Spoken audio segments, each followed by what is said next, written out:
selected, the Montage or the Grand America, are they the cheapest or are they the most expensive? They're the most expensive. Most expensive. So the places I would refer people to are the most expensive. That's interesting, isn't it? I was going to say, for real estate, I would refer people to Mountain Land. Yeah, good. Well, that'd be good. Yeah, it fit. You know, when I work with people, and I say this all the time, but when clients work with me, they never ever ask me about the commission, ever. I mean, I've never asked. So like, I don't go to Ruth Chris and say, hey, you know, do you have a deal on your steaks tonight? I just was wondering if I was thinking about eating here, and I was wondering if you had a deal. You know, do you like a 3-for-1? You know, I never do that. I pull up, the valet takes my car. You know, I pull in. I know I'm going to be treated very, very well. I sit down. The steaks are the most expensive in town. The service is the best that there is. And that's where I go when I want to eat dinner, or that's who I'd refer to. So you have to look at this business and say, okay, so do I want to be looked at as, man, that guy knows his stuff? And if you really are serious about it, let him know. So we've had 15 offers on my little teeny condo out in Eagle Mountain. And the owner, who is my nephew, says, Uncle John, don't you think we ought to counter some of these offers back? And I said, no. And he said, why? I said, Nick, just trust me. This is what I do for a living. So last night he got an offer better than all the other offers, way stronger than all the other offers, the cleanest offer he'd ever seen, the best of all the offers, nothing even close to it. And I said, oh, we accept this one. He says, how did you know that was going to happen? That's what I do for a living. I mean, after this many years, I know whether we want to accept an offer or don't want to accept an offer. Not only that, he says, Uncle John, he says, based on the agent that wrote it, you knew whether we should accept the offer or not. So we had a couple agents that used to work here, and they wrote offers on my listing. And I said, just throw them in the garbage. And the agent and my nephew says, Uncle John, why would you throw the listings, the offers in the garbage? I said, because the agents used to work here. I knew who they are. It's not going to close. So guys, Trent, when you're on the phone, and I don't, Trent, you miss a lot of script practices. I would tell you to make them. Because you're making the call, but you're still having a hard time showing your value to someone, right? You still don't come across. I mean, you got an appointment with me to go look at a duplex, but you might have had an appointment with me to say, hey, I'm going to fix your retirement program. I'm going to get you back on track, which would have been really, really valuable to me, right? I'm going to definitely make that appointment. The duplex, maybe I show up, maybe I don't. You're going to be there at 11, so maybe I won't. Maybe I drive by, maybe I don't. I didn't really see a tremendous value there, but if I have nothing better to do, I'll drive by at 11 o'clock. But if you tell me, hey, I can get you back on track for your $50,000 over the next 10 years, you'll be able to fund your kids' missions. You'll be able to do the things you want to do. Now, that interests me, and I want to meet with you now. Okay. See, this is the thing we're missing on the phone. What we're doing is we're making these phone calls, and we're not listening very carefully, and we're not coming up with a solution to the problem. That's the problem. And so 5 years from now, if we can't get this skill down 5 years from now, there's a really good chance that we're still going to be doing this. And it's interesting because I get all these recordings, and all the people I get recordings to are not on the call this morning, and all of them cannot do what I just said. They're not able to do it. They're still out in Never Land. They're at 200, 300, 400 contacts to an appointment, and they're not working on these skills. That is perplexing at best, and I feel bad for them, but there's nothing I can do. Mike said you cannot lift the downtrodden, so we'll just have to assume those people are downtrodden. Because I mean, who would continue to call 200 and 300 and 400 people to an appointment and not fix it? It doesn't make any sense. So something to think about, Trent. I thought it was a great practice, a really good practice.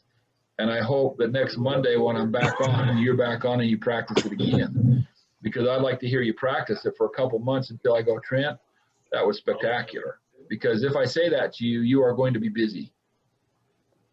I think I will. Yeah, no, I think I will. I'm as I've been talking with some of the people, some of my COI.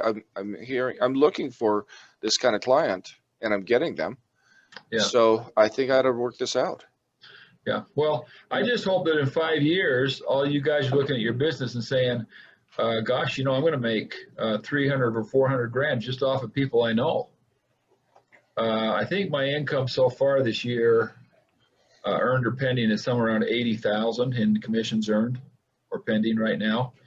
And I'm doing this about 2 hours a week. So when people aren't very busy, I have to assume that one, either they can't find the person's need, or they're not talking to enough people. But I think a lot of you guys are talking to enough people. It's just you're not finding their need. And then a lot of you haven't been in it long enough. But if you've been in it a little while, these people should be coming to you. You shouldn't be having to work your butt off nearly as hard. So if you just say, okay, I'm going to commit 100% to follow the program for 5 years. I'm going to prove John wrong. I'm going to prove that bugger. He just doesn't know what the hell he's talking about, and I'm going to prove him wrong. I'm going to practice scripts every damn day. I'm going to get on. I'm going to call. I'm going to listen to my recordings. I'm going to send him one of them. And in 5 years, I'm going to prove that SOB that he is wrong. There's no way in hell I'm making a lot of money in 5 years. Just please prove me wrong. Because in 5 years, if you did it every day, you would be wealthy.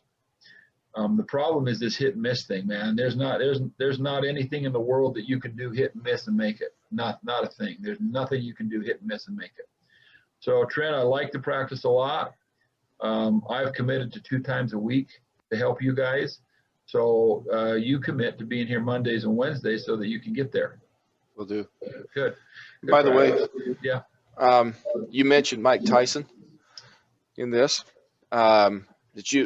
Mike Tyson was killed yesterday. Did you hear that? No, I heard Tiger Woods had a rollover, but I didn't hear Mike Tyson was killed. No, I'm sorry. I don't know why I said Mike Tyson, for crying out loud. I meant Tiger Woods. But he died. He's no longer with us. Mm-hmm. I didn't know that. I heard he had a rollover, and I heard he was doing good, but he died, huh? The newspaper article that I saw. Wow. He died, and they made mention that he was on a mission to expose Hollywood and sports, some kind of expose. And so the article kind of was suggesting that there might have been foul play involved, but I don't know about that. Well, he did Trent, that was article. I went home and the news was on, and he was in the hospital, and they were working on him, and he was in stable condition last night. So. Well, okay. We'll see. I don't know. I had heard that he was okay. Be wrong. Yeah, I don't know. Here's the thing. I would love all of you. I know. Okay, so is it realistic for us all to be Tiger Woods? No, probably not, because most of us, you have to have a different thing in your head to be Tiger Woods, right? I mean, but let's say you're not Tiger Woods. Let's just say you're really, really good and you're only making $2.5 million a year, okay? Because a Tiger Woods real estate agent is going to make $20 million a year, right, or $30 million a year, something like that. And there's agents that make that, but let's say you just because I promise you, if you decide to engage and learn the skills and work on what I'm talking about, your biggest problem is going to be somewhere between $200,000 and $500,000. You'll stop listening to everything I say. And there's only been one exception to that so far, Brian Burnett. He's the only exception to that. Other than that, everybody else has failed at $200,000 to $500,000, 100%. So it's a big thing to overcome. But if you, and the reason is because, gosh, your life's pretty good at $200,000 to $500,000. I mean, we're having a hard time getting people to push the button who are broke. So can you imagine how hard it must be to get them to push the damn button when they're making $200,000 a year? I mean, it's a big, let me just tell you, it is your biggest obstacle. And you probably won't even get this until after I'm dead. But after I'm dead, you're going to go, God, I thought that was the craziest son of a bitch I ever met in my life. But I'll be damned. That dumb bastard, he actually knew something. He's right. I got stuck in that $200,000 to $500,000 range, and here's where I'm at. It's okay. You can come by my gravesite and go, God, John, you were right. You weren't as stupid as I thought you were. So who's next? I'll go. All right, Albert.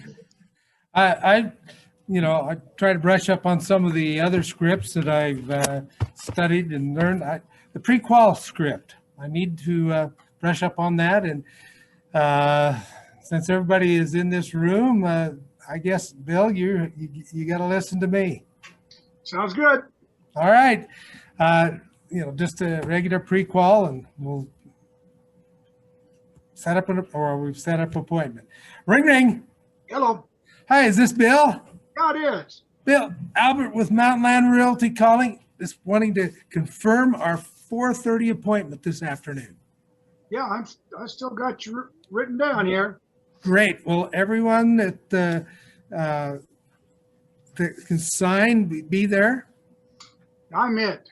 You're it. Okay. Well, we'll make sure that you're there. Before I come out, there are a number of questions I need to ask you. Is that okay?